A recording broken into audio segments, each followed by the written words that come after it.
Ryan Carter leads a modest life amidst the chaos of a bustling metropolis. His mornings begin with the relentless buzz of his alarm clock in his cramped apartment. The paper-thin walls do little to block out the constant hum of the city, but Ryan hardly notices anymore. He works the night shift at a local diner, where his only confidant is Claire, a colleague whose wit often brings levity to the long hours. On the night of the incident, Ryan feels drained. Claire notices as she clocks out for the evening. You know, Ryan, you should clock out early for once. You're starting to look like one of the Walking Dead. And miss the thrill of my action-packed nightlife? Never! Claire laughs and gives him a playful nudge before heading out, leaving Ryan to finish his shift. Later, as Ryan heads home, he opts for a shortcut through a dark, deserted alleyway. The streetlights flicker dimly, casting eerie shadows across the narrow path. Suddenly, a sharp, metallic sound slices through the silence, like steel scraping against concrete. His pulse quickens as he edges forward, straining to see in the gloom. That's when he spots it, a tall figure crouched over a lifeless body, wearing a white rabbit mask with glowing red eyes. The masked figure straightens slowly and turns its head towards Ryan, the crimson eyes fixing him with an unnerving intensity. Frozen in fear, Ryan accidentally crushes an empty bottle beneath his foot, the crunch shattering the quiet. The rabbit-faced stranger locks its gaze on him. Panicking, Ryan bolts, his heartbeat echoing in his ears as he races through the labyrinthine streets. Behind him, the sound of swift, purposeful footsteps grows louder. Finally, he stumbles into a police station and breathlessly recounts the nightmarish encounter. The officers listen, but the lead detective's expression turns grim as he responds. If he saw you, you're in trouble. This guy doesn't leave witnesses. That night, Ryan lies awake, haunted by the detective's words and the chilling image of the glowing eyes. He feels an oppressive sense of being watched, and when he peeks out the window, the only things visible are shadows shifting in the darkness. Ryan tries to resume his routine at the restaurant following his harrowing encounter with the bunny killer, but the unsettling sensation of being watched refuses to fade. As he scrubs dishes in the kitchen, Claire notices his unease and attempts to lighten the mood. What's wrong, Carter? Been watching too many horror flicks? I wish that were it. When Ryan tries to explain what he witnessed, Claire looks at him skeptically. It's probably just some weirdo in a creepy mask. Remember, this is New York, people dress worse to scare others on a regular day. Ryan senses her disbelief and chooses to drop the subject, but as the night unfolds, his fears begin to manifest in ways that are harder to dismiss. Back at his apartment, while preparing dinner, Ryan hears footsteps in the hallway. When he opens the door, no one is there, only a package left at his doorstep. Inside, he discovers a small wooden rabbit figurine, its eyes painted a piercing, vivid red. Determined to uncover the truth, Ryan checks the building's security cameras. Yet, the footage reveals an empty hallway during the hours the package must have appeared. That night, his dreams turn to nightmares. The wooden rabbit comes alive, growing larger until it fills his room, its glowing eyes boring into him as he struggles to move. At the restaurant, strange occurrences begin to unsettle him further. The lights flicker ominously while Ryan closes up for the night. He hears strange noises coming from the walk-in freezer, but when he checks, there's nothing there. Even Claire, though skeptical, starts to notice the toll this is taking on Ryan. If someone's messing with you, call the cops. But you can't let this consume you. Easy for you to say when you don't feel like you're being hunted every second of the day. In the middle of the night, Ryan is jolted awake by a loud thud. He finds his window wide open and a wooden rabbit figurine now sitting atop his pillow, its crimson eyes glowing faintly in the moonlight. Ryan becomes increasingly obsessed with Bunny. The image of the mask and the glowing red eyes haunt him relentlessly. Every time he closes his eyes, he feels as if those eyes are still watching him. In his small apartment, surrounded by chaos, newspaper clippings, notes, and his laptop, he searches for patterns in the murders linked to Bunny. One early morning, as he browses an urban forum, he stumbles upon a thread dedicated to the Bunny killer. Users share sightings and theories. He's a troubled ex-soldier. He's not human. He's some kind of entity that possesses people. My cousin saw Bunny before he disappeared. Among all the comments, one stands out. A user claims to have survived an encounter with Bunny.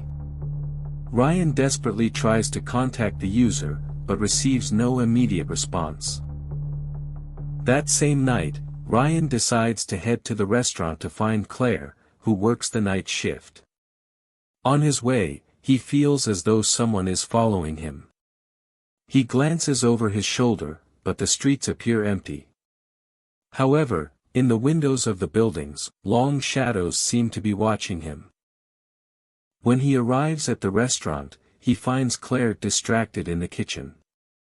She smiles when she sees him, but her expression shifts when she notices his state. Ryan, you look awful. Are you okay? I'm trying. Have you noticed anything strange lately? Anything out of place here? No, but you need to rest. You can't live in fear all the time.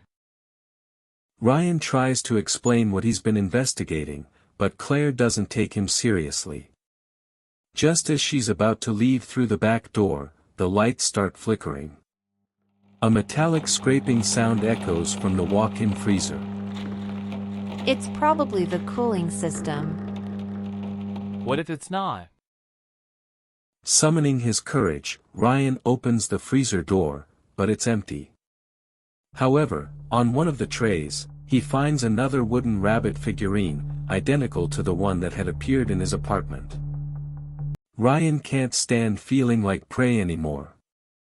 Bunny has infiltrated every part of his life, leaving no doubt that he won't stop until the hunt is over. That night, Ryan examines the carved rabbit figures Bunny sent him. Each one has a faintly engraved number on the bottom. Together, they form an address, an abandoned warehouse at the edge of town. Determined to face Bunny, Ryan warns Claire before leaving. I'm going to find him. I can't keep waiting for him to come to me. This is insane, Ryan. What are you going to do? Fight a psychopath in a mask? What if this is exactly what he wants? I can't keep running. This isn't just about me anymore. You're in danger too. Despite her attempts to stop him, Ryan sets out, resolute. The journey is tense. Driving through dark, empty streets, Ryan feels Bunny's presence everywhere. A car seems to follow him but vanishes when he turns a corner. At a stoplight, he glimpses Bunny's mask in his rearview mirror, only for it to disappear when he looks again. Arriving at the warehouse, its derelict state unnerves him. Broken windows, crumbling walls, it's a tomb of neglect. Armed with a knife and flashlight, he steps inside. Inside, the warehouse is a labyrinth of narrow hallways, rusted machinery, and shifting shadows. Every footstep echoes unnervingly. Ryan feels unseen eyes watching. Evidence of Bunny's presence is scattered throughout. Another rabbit carving on a table, inscribed with So close, A metallic crash behind him shatters the silence. Spinning around, he finds only an overturned tool cart. But the oppressive sensation of being watched intensifies. Ryan reaches a large central room illuminated by a single flickering bulb. There stands Bunny, waiting, head tilted in mock curiosity. Why me? What do you want from me? Bunny doesn't answer. The mask gleams in the dim light as he slowly draws an identical knife to Ryan's. Fueled by rage and terror, Ryan charges. A brutal struggle ensues. Bunny is unnervingly strong and precise, his movements almost inhuman. Ryan lands a blow, causing Bunny to drop his knife. Yet, Bunny shows no pain, tilting his head as if impressed. Desperation drives Ryan to tear off Bunny's mask, and he freezes in horror. Beneath it, Bunny has no face. Smooth, pale skin stretches where his features should be. The sight strikes a primal terror in Ryan, a sense that this is no ordinary foe. Taking advantage of Ryan's shock, Bunny knocks him down, retrieves his knife, and redons his mask. Leaning in close, the mask's distorted voice fills the room. You're making this so much fun. Wounded and disoriented, Ryan escapes through a ventilation duct. Bunny doesn't pursue, instead watching Ryan flee, as if confident the game isn't over. Back at his apartment, Ryan locks himself inside, trembling. Bunny's faceless visage and haunting voice loop in his mind. This isn't just a man. It's something worse, something beyond human. His phone buzzes, a new message. It's a video of Bunny standing outside the restaurant where Claire works. She's unconscious in the background. The caption reads, Your turn. You have a new voicemail. Ryan, someone has been in my apartment. My door was open, and they left something strange on my bed. Ryan rushes to Claire's apartment, but when he arrives, she's gone. He finds her phone on the floor and a wooden rabbit figurine next to it. This one is different, it has dried blood on its feet. Desperate, Ryan starts searching for clues on the streets. He asks Claire's neighbors and nearby workers, but no one has seen anything. As he walks through a nearby park, he finds another message carved into a tree. Come alone if you want to see her again. The message leads him back to the restaurant, which is closed. Ryan enters through the back door and notices the lights flickering more than usual. The kitchen is in disarray, and there are wet footprints leading to the walk-in freezer. When he opens the door, he finds Claire. She's weak, trembling from the cold, but alive. He helps her out while she mutters incoherently. Your voice.